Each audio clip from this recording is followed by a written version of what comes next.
Good morning, everybody. Welcome to the Getting Started webinar for the 2025 Gives Challenge. I'm going to give everybody a couple minutes to just get in, get settled, get prepared for our conversation today.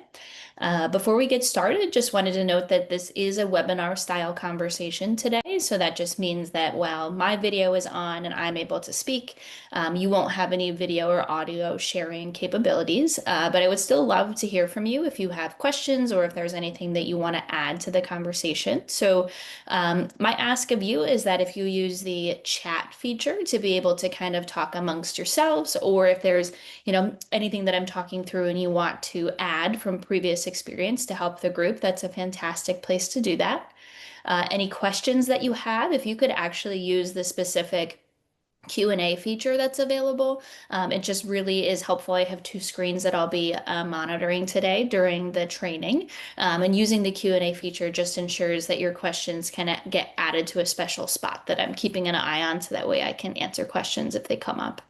My goal will be that if you are asking questions while we're in kind of a relevant space and it seems like it's something that will help the group, is that I will try to answer your questions live as they come in.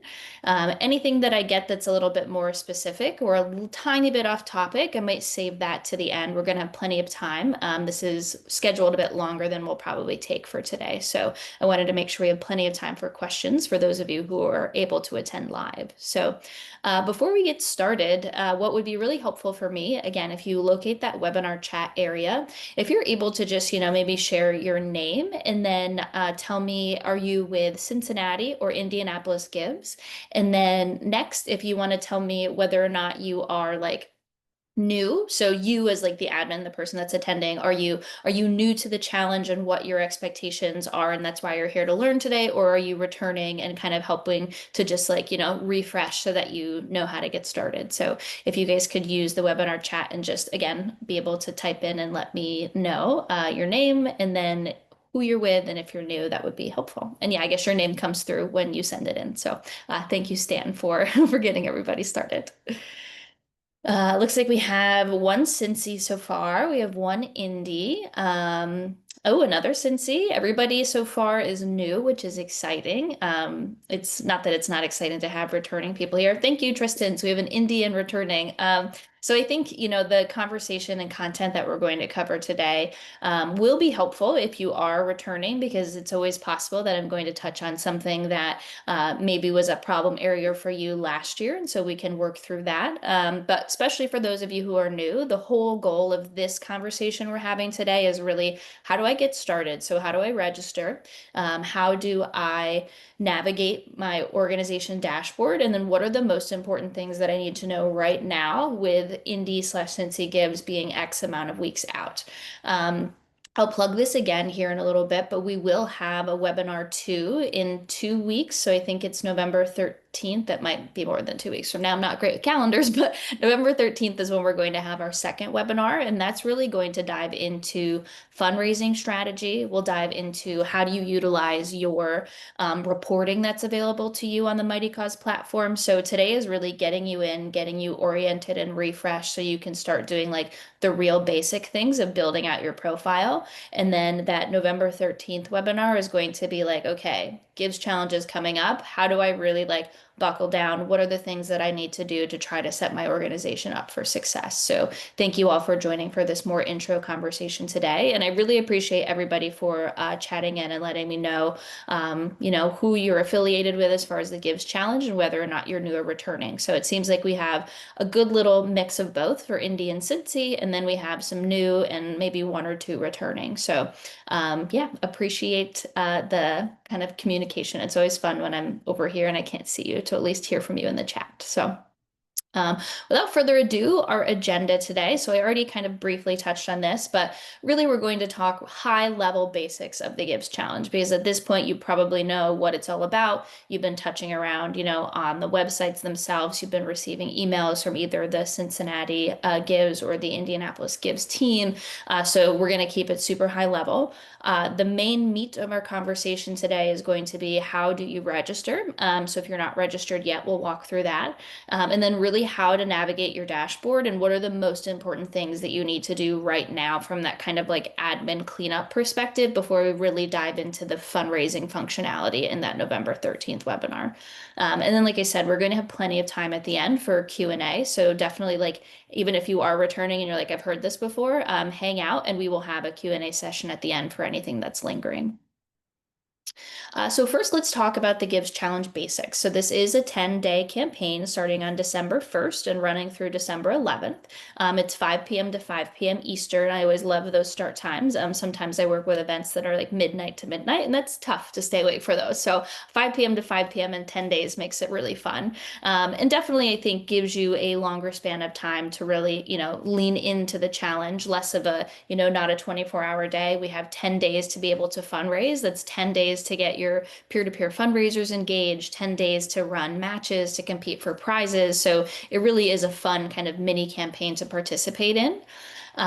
Cincinnati Gives. So it was new last year that we had two campaigns, but this year it is now, this is just the norm. So the Gives Challenge is really incorporating Cincinnati Gives, which is hosted by Cincinnati Magazine.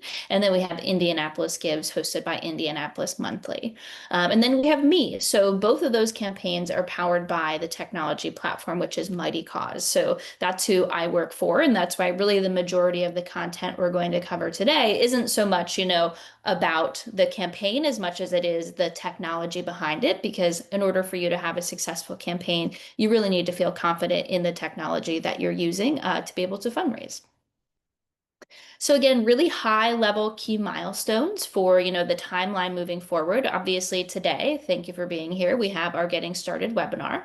November 13th, again, plugging that if you haven't signed up already for it, please do. That's going to be our fundraising strategy webinar. Again, we're going to go into a lot more depth on, peer-to-peer fundraising. So what is it? How do I turn it on? What are the options for, the users with how they sign up? How do I manage that? What do I have access to as an administrator? We'll talk about setting up matches. So, those kind of, I have $5,000 and I want to motivate donors to give by, unlocking dollars as they give. So again, basically the conversation is, going beyond how do I set up a page and instead, how do I really like use this technology to drive donors to my page and get more donations during that 10-day challenge. And then registration will be closing at end of day on November 24th. So I think everybody that's actually attending live right now, sounds like you have all registered, which is fantastic.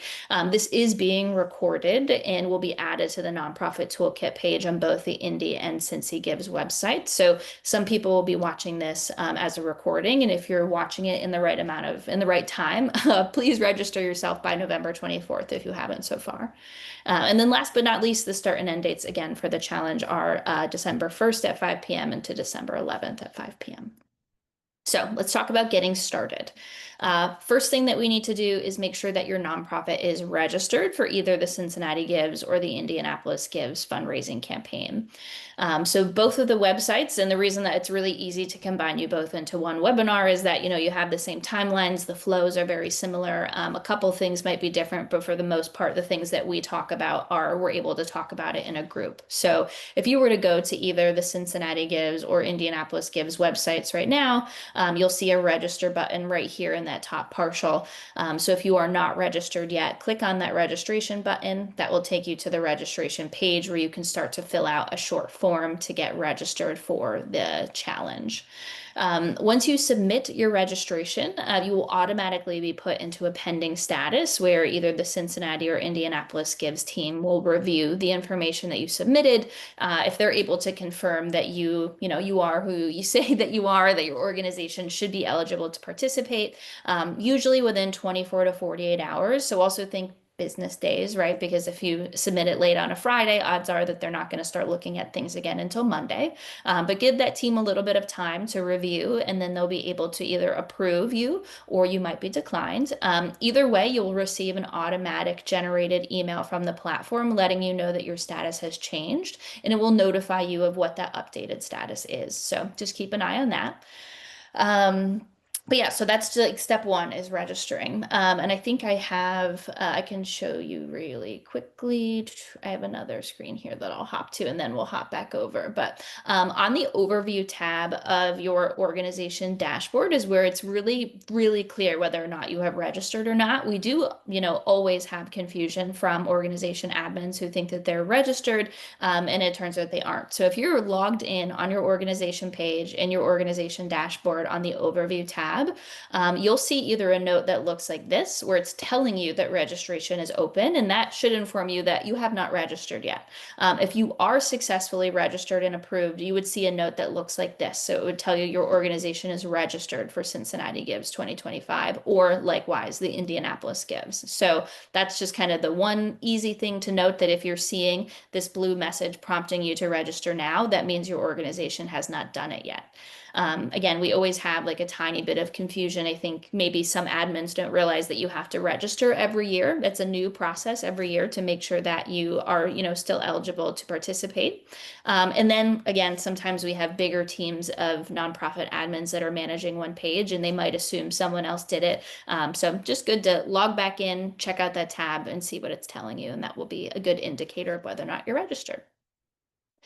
So once you are registered to participate, we want to talk about how to access your dashboard moving forward. So moving forward, to access your organization page, you'll either start, depending on what platform you're participating on, you'll either start on cincinnatigives.org, or you can go to Indianapolis Gives. In the top right corner, I'm already logged in, of course, but you'd see a login option. So you'd click on login. You'd add in your user information that's already been set up. Once you're logged in, you'd click on your name again in the top right corner, and then you'd see your organization listed there where you can click on your organization name. Very important to make sure that you're accessing your organization dashboard through the right door, so to speak. So if you are working on Cincinnati Gives or Indianapolis Gives, you always want to start at that website to begin with, and then click the login option and go there. One kind of frequent question that we get into our support center is that every once in a while, an organization will go to mightycause.com instead and log in. And in that case, you might go to access some of your fundraising features and see that they tell you that they're not accessible to you without a subscription.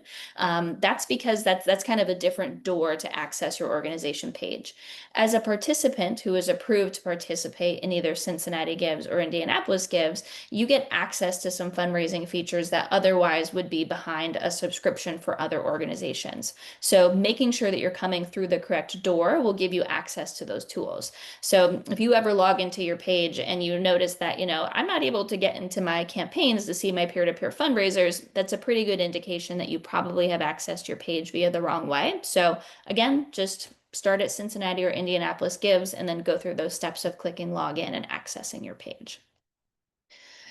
So now that we have talked about how to access your dashboard, let's talk about what's in the dashboard, just kind of, again, holistically, and then I'm actually going to dive into our demo site, and that way we can kind of walk through some of these tabs together in more depth, specifically ones that are important for right now. So your organization dashboard, which you're hearing me refer to, but if you access any of our support articles, you might be like, what is that? That is the little dashboard that pops up on the left-hand side of your screen if you are logged into the Mightycause platform and on your organization page. You'll notice a lot of tabs are there. Feel free to click in and out of them, see what they're all about. Again, high-level overview on this page. We're not going to go into all of them today because they're not all as relevant this far out for the campaign. Today, we're really talking about how to, customize your organization page. What are the first couple things that you need to do as like an kind of that admin cleanup process?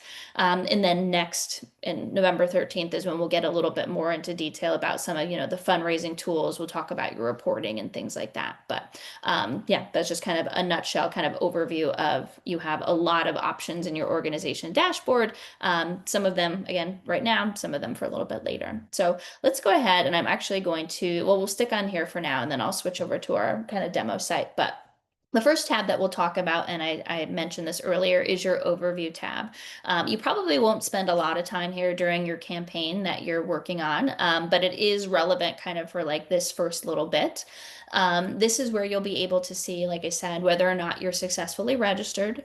You would be able to see how you're doing on your organization to-do list, and I'll show you that here in a second. But basically, it's just a system prompt that wants you to, add a logo, add a cover photo, make sure you have content on your organization page. So kind of just again, a little system helpful reminder of things that you should have in order to have what we consider to be a built out profile page. And then it'll show you high level metrics too. So for most of you who aren't using, you might not be using Mightycause for year-round fundraising and other purposes. If you log into your page and you go to your overview tab right now, your little metrics bar, which you can see in this screenshot, is probably all zeros because you don't have donations flowing in.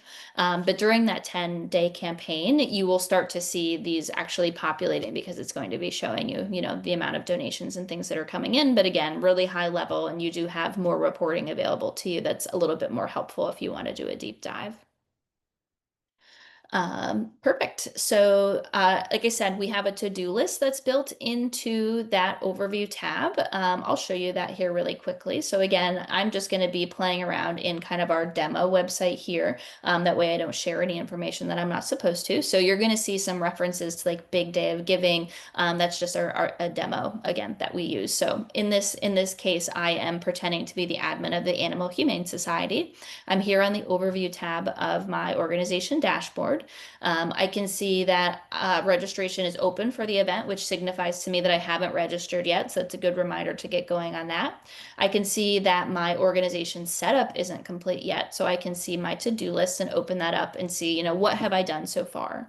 The to-do list for Cincinnati and Indianapolis Gives looks a little bit different. For the requirements, so to speak, is that we really want to encourage you to complete your organization page. So we'll talk about that here in a second, but adding your logo, adding a header image, adding content onto your page so that when a donor lands there, they're more likely to give to you if they're seeing the correct messaging, they're seeing it built out and branded to your organization.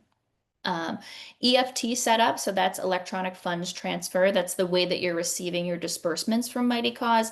We have that as a recommended task for Cincinnati and Indianapolis Gives because it's not necessarily a requirement to participate as much as it is just something recommended. And then we do have the thank you page as something that we've put in the required section. And again, that's just you adding content to that thank you page that will show to your donors once they complete a successful donation. So that's kind of our overview area here. Before I get too far in, we did have a really good question that came in that I think is also relevant. It was something I wanted to mention first, and I got going a little bit faster. But as part of, so let's say we've already registered our organization. I now am on my organization page. I see my dashboard here. One of the most important things that I encourage you to do if you are returning, but also it's a good thing to do if you're new, is to make sure that the correct people that should have admin access to your page have administrative access. So the question I got in was essentially if the admin that created our page, you are the admin that created your page, and you want to know if another employee can access that to be able to add in information. So I would say don't share your login information, so your email and your password, because that's just not great internet practice. But I would say just add whoever at your organization needs to have administrative access. So we come in here to the settings area. If we come in here to admins, this is where you would be able to add new administrators. So right up here, you could click add administrator, and then you could put in first name, last name, email, so on and so forth. For those of you who are returning, again, like I said, really good idea to just come in here, take a look at who has access to your organization page so far. And then if someone shouldn't be in here anymore, you should remove them as administrators.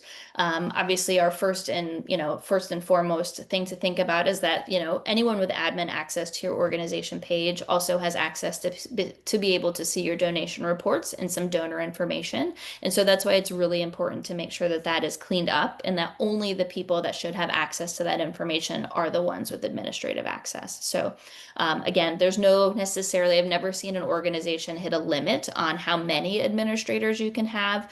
because I think for the most part, you're not usually adding more than 2 or 3 people because that's usually the amount of people working on your campaign. But go in there, add the relevant people so that way you're set up for success for people to be able to access and edit your page or remove people that are old. So we answered that one. And I've had a few questions that have come in, so I'm wondering if they are related to this too.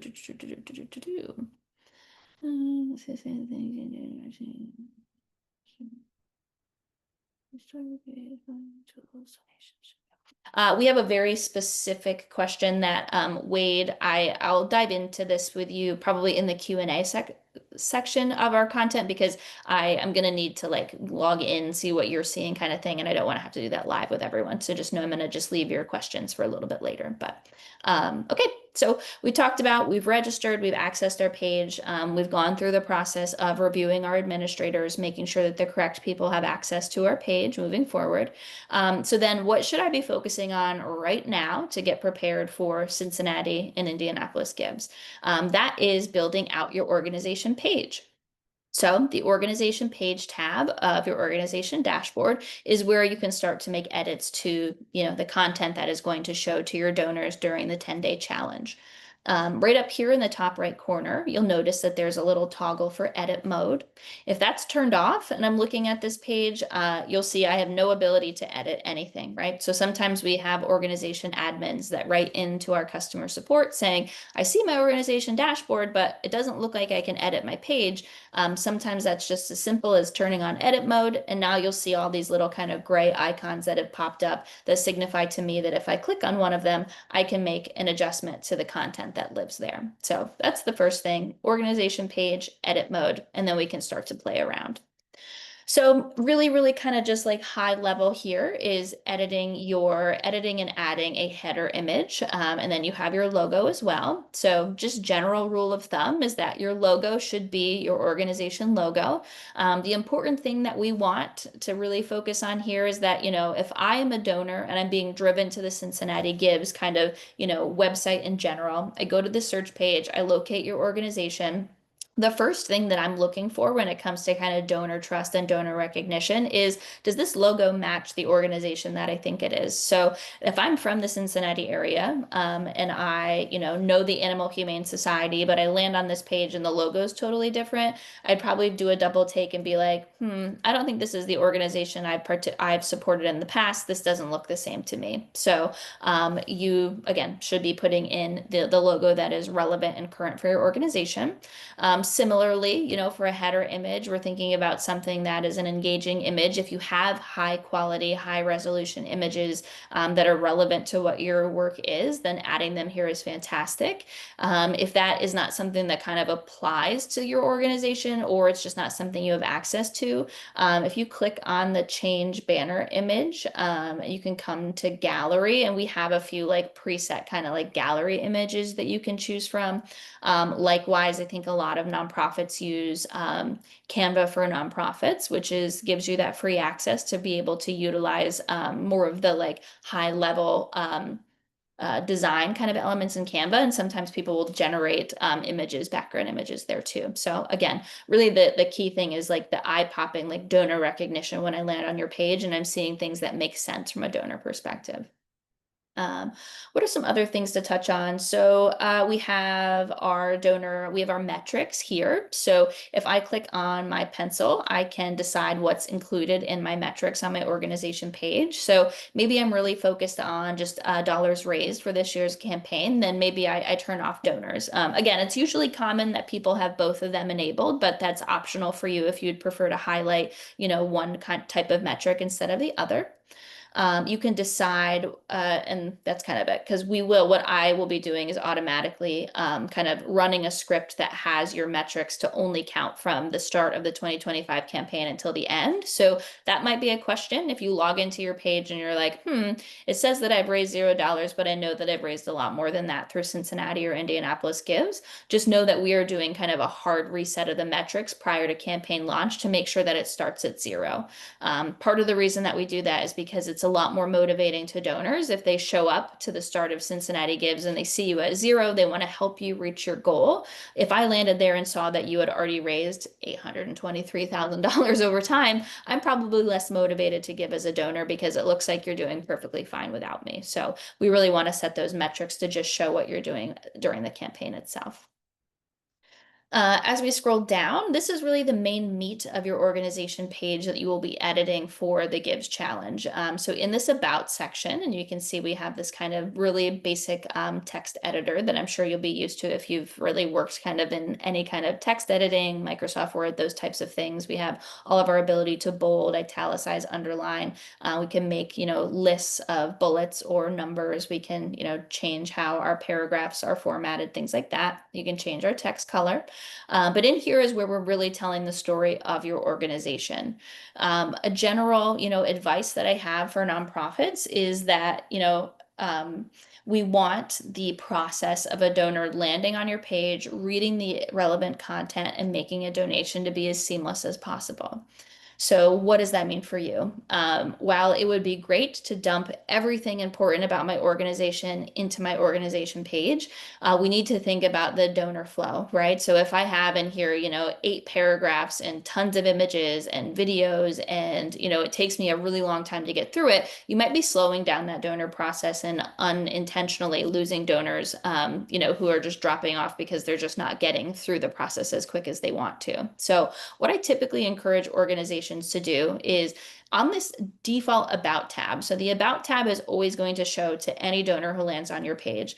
I would recommend keeping the message kind of short and succinct. So we need to talk about who your organization is, what your organization does, and what donations during the Gives Challenge are going to help with. So you're keeping it high level and you're answering what that donor needs to know in order to really tip the scales of like, yes, I want to support this organization.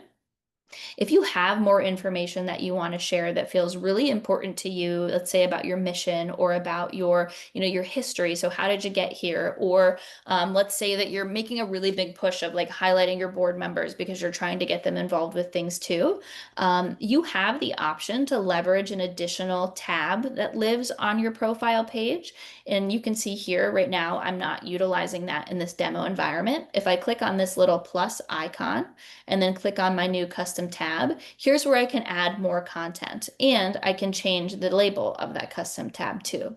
So let's say a scenario where I've kept it short, I kept it sweet and to the point on my About section, but I think the history of my organization and like how we got here today is just like really, really important. And I would love for donors to be able to read more about it if they opt into wanting to know that information. Then maybe I name this organization history. And then I have in here a bunch of, a cool timeline that I've built and some, pictures of, this is the building that we bought. Here's us doing demo. Here's where we're at now. Here's the programming that we run. So again, I am allowing that donor to come through and they hit this About section by default. But if they want to spend more time on my page, they want to learn more about, something that I think is important, then they can click on another tab and opt into reading that information. So I think that's a really handy thing to be able to use and helps for someone like me who is like, everything's important. It helps my brain to be able to say, okay, what's most important to tip the scales of getting that donor to give,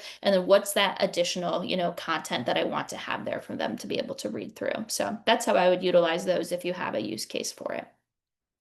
And then as we scroll down, you will see, the way that your profile page works is that if there is a feature that's available that isn't utilized yet, it will appear like this. So we have this kind of little gray box icon that signifies to me that I could add something, but it's just not enabled yet. If I click on that to be able to enable it, then I see the content that now shows. Similarly, if there is a block here where I'm like, I don't really have a use to have featured campaigns on my page, I can click on that pencil icon, I can hide it, and now we're back to looking how it was before. So that's a way that we can kind of turn on and turn off things on our page. So I would recommend, yeah, probably your most important things are coming in here, getting that branding right. So we're setting our image, we're setting our logo. If I click here on this little palette icon, I can actually put in a brand color. So we can see this little teal color I have here shows up on my donate button. It's actually the color that pulls for my metrics and my goal bar if I had set a goal. It shows if I want to have this additional custom tab. So another way to really pull in your branding and to really lean into that donor recognition of your, your branding again, so that they're kind of recognizing you, trusting you. So yeah, those are our most important things and our about section here. And then of course, I encourage you to kind of scroll down and, look through the available features that we have and decide whether or not you want to turn them on or turn them off. These things relevant to campaigns, we're going to talk about a little bit more in our November 13th webinar when we talk about peer-to-peer fundraising. So that's kind of our profile page editing here in a nutshell. So I'm going to take 1 second and look through some of the questions that we've had come through so far. So, one question that kind of looks like it's been repeated, so I can answer it in one way. So, going back to we were talking about admins and how to add admins. Someone has asked, can we give admin access to a specific campaign, or is the admin access always for the whole organization's profile? So there's different levels of what you can do on the Mightycause platform, and I don't want to get too ahead of ourselves because that's really going to be the bulk of the content. Some of it is going to be what we talk about on November 13th. But let's say that, I am the Animal Humane Society, and this is my main overall profile. Let's say that I have, programs within the Animal Humane Society. One of them is our volunteer program. I don't know. I'm gonna get further away from this making sense as I go down this analogy, but let's see where it goes. Let's say that I have this internal program and we want to allow donors to either, donate to Animal Humane Society overall, or we want to allow them to designate their donation to like some more specific program that's nested under my larger organization. If you decided that you were going to create a campaign page for that nested kind of program that you have, and you were like, the person who would manage that specific nested program is not someone that I want to have access to like our overall back end dashboard of our organization, then yes, you can add an admin just to the back end of like a mini campaign. So let's call that, yeah, a campaign page. And then they don't have to have access to your overall kind of like organization information. So that's possible. But probably a good amount of people that are participating in the Gives Challenge are just going to have their main organization page, and donors are making donations, and then those funds are being used how the organization needs to use them without kind of setting up like mini, nested programming. But if you do end up going that route, you would be able to kind of say, okay, here are our overall admins, and then here are the admins that are just running these like tiny campaign pages. So kind of, it's hard to answer your question without knowing completely how you want to utilize the platform, but in a way, yes, you would be able to do that. And that's just a really good example too of like a great question to write into our customer support team with as well. So, like I mentioned, I am here from the technology side of the house, and we'll go over this. There's a slide at the very end that talks to you about, I have questions. Where do I go? Our support team can be accessed via email. We do have phone support, and then we also do have kind of a support center that you can access. But a question like that is fantastic to write into our support team and essentially, give us as much information as you have, and then we can give you the best answer. So if you were to write in and say, I'm the overall admin for the Animal Humane Society, we're creating a fundraising campaign page for our senior dogs who need teeth program. And we have an admin who should only have access to that page, but not to this other one. What's the best way for me to do that? Our team can help you be able to set that up. So, here in this conversation today, I'm being a little bit more general because I don't know the person who wrote this in and kind of how they want to use it. But anything really specific like that, our team would love to be able to review that quickly and be able to get an answer for you. Perfect. So we talked about the organization page here. Some other things that you probably will want to focus on in like the next couple weeks are, let's go into our checkout area. And then we have our thank you page. So I mentioned this is one of the components of our to-do list, but the thank you page is what is shown to donors once they go through the donation process and successfully complete their gift. So think about how we all use the internet, right? We buy things online, and I have hit submit, and then I'm always expecting that I'm going to see some sort of confirmation screen, or I'm probably going to be freaked out that I'm like, did it go through? Do I click it again? Am I going to get charged 5 times? So this thank you page is really acting as that confirmation screen. So it signifies to the donor that your donation did go through, and it also provides a thank you message if the organization supplied one. I think this is just a really classy touch. And again, it's kind of the first touch point that you have with donors who give to you during the campaign. Doesn't take a lot out of you from the admin perspective to add a couple lines of, thank you for donating. So in this scenario where I'm a donor, I go to Indianapolis Gives and I make a cart donation to, let's say, 4 nonprofits. When I hit the thank you page, I will see at the top the overall thank you message from Indianapolis Gives. And then below that, I will see thank you messages from any organization that I gave to if they included a thank you message. So not to shame you, but it wouldn't be a great look if 3 of those nonprofits had a thank you message and then yours didn't. So I would encourage you to put thank you message in here. Again, it's just a really nice touch for the donor be able to be able to see that initial kind of touch point with you. So you have some options here when it comes to the thank you message. Again, we have our little text editor here, but you can add an image if you want to. So maybe you have your team get together for a little group photo, you have a handmade thank you sign, and then it's here. So again, it's just a personal touch.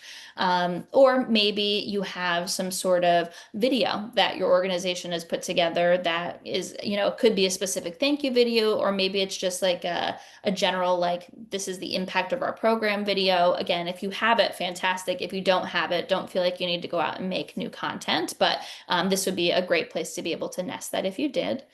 And then the other thing on this page that you can do is that there is a button that you can leverage. By default, if you use it here, if you leave it as use default button, it just continues to say view our page. And I, as a donor, if I click on that from the thank you page, it just takes me back to your organization's Cincinnati Gives or Indianapolis Gives page. If you wanted it to route the donor somewhere else, you could click use custom button. You could add text and then that button URL. So let's say that you want it to say like view our impact report from 2024. You could add that button and then you could link it out to a specific space. Or maybe you say stay involved and then it links them to your organization's page where you have like a specific like how to get involved, or maybe it's a volunteer page. So again, just another really great way to like utilize already existing functionality to work as your first touch point and to hopefully keep donors engaged by offering them some sort of like stay with me, right? You made a gift, which is fantastic, but now click on this thing and continue to engage with me, because that's really what we're doing here, right? Is like trying to keep the engagement of those donors so that they grow into different levels of supporters. So that's a cool way to be able to use that. And then the last one I wanted to touch on was just your donation receipt. So here is where, again, the receipt that gets automatically. So when a donor makes a donation through Cincinnati Gives or Indianapolis Gives, an automatic receipt will be generated to them from the Mightycause platform. And you have the ability to add some content that would be visible on the receipt. So you can add in any of your content here. And then when you look over here on the right-hand side, it gives you a bit of a preview of what that receipt would look like. And then likewise, you can send a test receipt to yourself. The one thing that I will note when it comes to kind of this screen and then the test receipt is that when you get that test receipt, it's almost going to appear like it's not attached to Cincinnati Gives or Indianapolis Gives. And that, again, is just because like this profile that you utilize is really evergreen on Mightycause, can be used in a particular, fundraising event like the Gives Challenge. It could be used for year-round fundraising in another capacity. So this send test receipt functionality that we have is just like sending you what a basic Mightycause receipt would look like, but it still allows you to be able to preview how your text would show. So if you're just adding a paragraph of text, I probably don't need to see a test receipt because there's not really much that could go wonky. But if I'm adding like, let's say bullet points, or I'm, adding emojis, or, embedding something or inserting a link, and I'm like, I don't know how that's going to look when it comes to formatting, that would be a great reason to send yourself a text receipt, just to make sure that like you don't have these weird spaces or things appearing in a strange way. So again, I would recommend building this out. And getting it done this far in advance means that when we move to November 13th and we shift our conversation to, peer-to-peer fundraising matches, you've already completed kind of these like text-based things, right? So we've built out our organization page. We have added messaging to our thank you page. We've added messaging to our donation receipt. And so that way in our next conversation, we can start talking about, reporting. We can talk about other, more like tangible kind of strategy components, where today is really just like, what are the text setup things that I need to do right now? And then probably one of the last ones that I want to show you today is, so if we come in here to general settings, some things that we get common questions about. One, people see here that they can change the URL at the end that their organization is kind of known by. So if you are brand new, odds are, you either went through the process of claiming your organization page and then registered it, or you might have been kind of brand new and you just got your 501(c)(3) status, or maybe you have a fiscal sponsor, so our support team helped create a page for you. Either way, you kind of automatically get applied a slug that's added as kind of like your unique slug, and that's what gets pulled into like your profile URL for Cincinnati or Indianapolis Gives. If it's something that you want to change, I would just say you can, but do it with caution, right? If you have been using the same slug for the last 3 years, I probably wouldn't say change it now, because donors already have that URL and they're going to know where they're supposed to go. If this is your very first year and you're like, it kind of gave me a weird string of characters that like doesn't make sense for my org, then go in there, change it before you start sharing out your page. So I would say it's here, it's great, but like use it with caution. If you've already been sharing it a lot, now is probably not the time to be changing up how people find your page.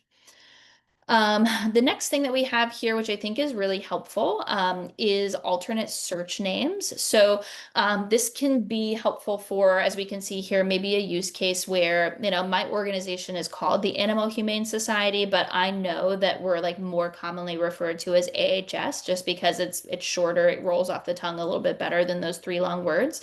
Then it might be good for me to add that as an alternate search name, because I'm anticipating that my donors are going to type that in to try to find me on the Cincinnati Gives or Indianapolis Gives website. So if you have, anything in your head where you're like, yeah, people sometimes call us this, or they might accidentally call us this, then adding in, you have option to leverage too. You can put into alternate search names. So that way, if a donor did type it into the search feature, your organization would still pop up as one of those available options to give to. Um, and then I've had some scenarios where like an organization has recently gone through a name change. So that again would be a great way to kind of just like make sure that you don't lose people during that process by adding in that alternate name. And then the last thing that I wanted to show you here before I bump over to Q&A, because we have some good questions coming through, which is fantastic, is the social sharing area. So when somebody shares a link to your page on social media, which is showing here. And it kind of depends on the social media platform. And I'll be honest that it sometimes even depends like a few months, apart from when I have this conversation with people. It really is all to do with like that social platform and how they're deciding to like show or not show metadata at the time. But let's say a scenario where you do share a link on social media and you do see that little pop-up that sometimes shows where it's like a preview image and then preview text.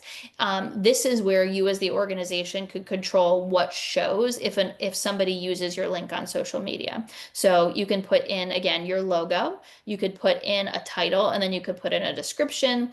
You can put in some hashtags if you want to. So there's just some nuances to be aware of. There's a reason why we only say here that if you have a Twitter account, you could put, I guess X, if you have an X account, you could put that handle in there. And that's because X is actually the only platform where if you share a link, it would actually include the handle in it. So there's just some, if you, what you see is what you get, and it's really based off of like what social platform is allowing us to pull in information where. But again, this kind of just helps, you to be able to have a little bit of a handle in how your information is displayed when people start grabbing your URL and sharing that out with the public on social.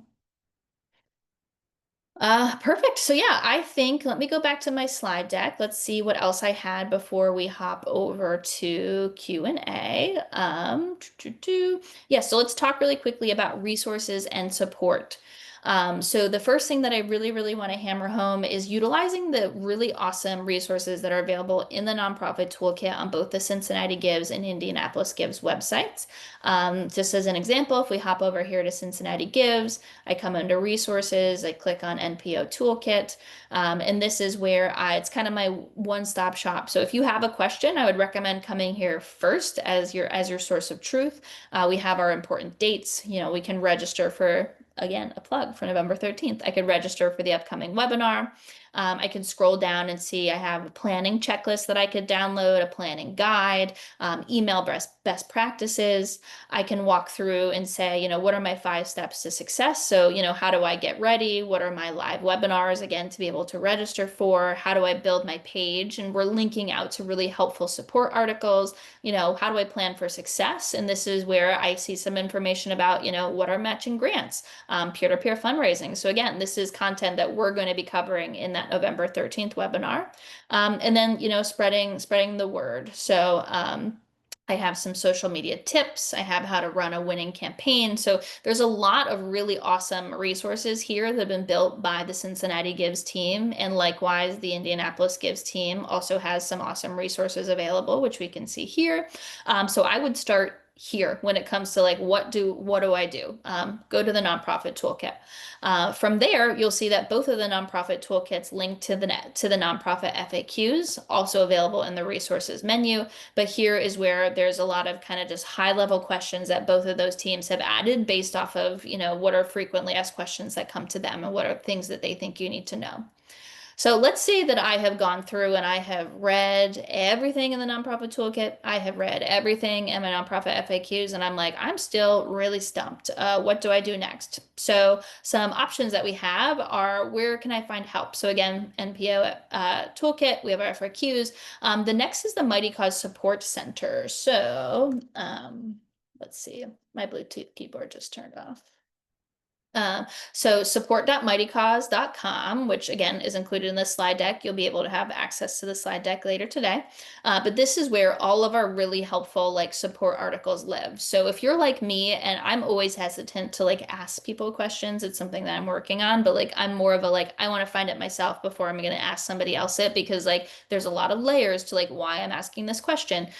This is probably your best one-stop shop because you can just type in like an FAQ. So let's say I wanted to know more about like disbursement options. So I could type in disbursements and then click enter. And then now here are all of these support articles that are attempting to answer my question. So, how do I update my nonprofit's disbursement information? Now I can walk through and I have step-by-step screenshots that go through it. So I sometimes, with my kind of learning and question style, find this to be more helpful than sometimes just asking someone a question, because the thorough answer I'm getting from a support article gives me screenshots that allows me to kind of put it side by side with what I'm doing on my computer and be like, okay, go here, go here, go here, versus, a text-based answer sometimes isn't going to be this in depth. So I would really highly encourage you to utilize what's available here in the Mightycause Support Center. Again, like we're the technology platform behind the Gives Challenge. And so everything that you have here is going to be answering those technology questions.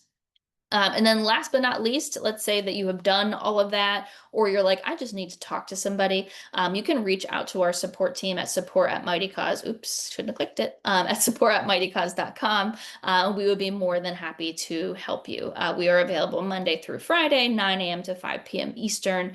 And again, if you're going to go that route, I would just really encourage you to like include as much information as you can. I sometimes, when we have a really busy season, I pop in and out of our customer support center and I help to answer tickets that come in. The fastest ones for me to answer are the ones where people are like, this is my name. This is the organization that I manage. This is the page that I'm on right now on my dashboard. Here's the thing I'm trying to do. And this is what I'm having a problem with. And like, I can get back to them right away with like, oh, I see where you've gone wrong.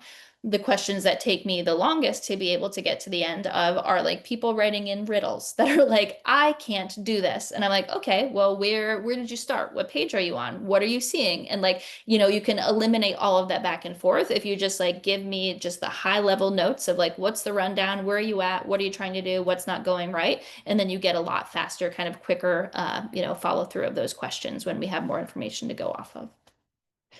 But yeah, so there is that. And then next steps really quickly. So what does your nonprofit need to do? So if you're like, I tuned out of this whole thing and I have one slide that tells me exactly what I need to do that summarizes our conversation, here are the points that I think are most important today. Register to participate by November 24th if you haven't already. Update your organization page administrators so that only the correct people have access to the data that they should have access to.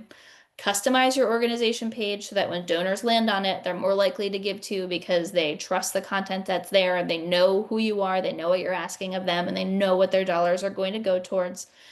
Utilize those wonderful resources that are in the nonprofit toolkits. We have that planning checklist, we have a guide, we have social media, templates that are there. So really lean into it because I know a lot of you, are small teams, small but mighty teams with, the more that you can find a resource and just like use it instead of reinventing things on your own is just going to make it faster and allow you to, really lean into things that you need to spend time on for the Gibbs Challenge.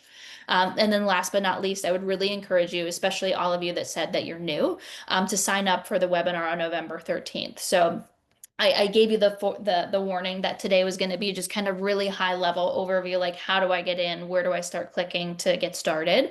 November 13th is going to feel like it's like, calculus. No, it's not. I'm going to approach it very nicely, but we're going to be doing a lot more of like the meat of, okay, I know what my fundraising goal is. I don't know how to get there and I don't know what tools I should use. And I'm going to walk through all of that with you. So that's really like, that's where we come to play and learn about how to really like kick off successfully, where today is like, how do I get in? How do I get started?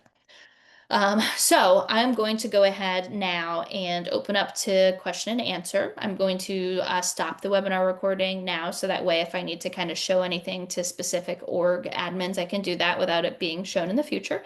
But thank you everyone who has joined. If you have, time to be able to stay on and ask some questions, that's fantastic. If you have to leave, again, thanks for attending. And the webinar recording as well, the slide deck will be up on the nonprofit toolkit on both of those sites um, either by end of day today or honestly, it could be end of day tomorrow. Sometimes it just takes a bit for YouTube to kind of upload and sometimes it can just be long. So by end of day tomorrow, absolutely. But my hope is for end of day today. So thanks all for joining. And yeah, let's go ahead and move into Q&A for those of you who are able to stay with me.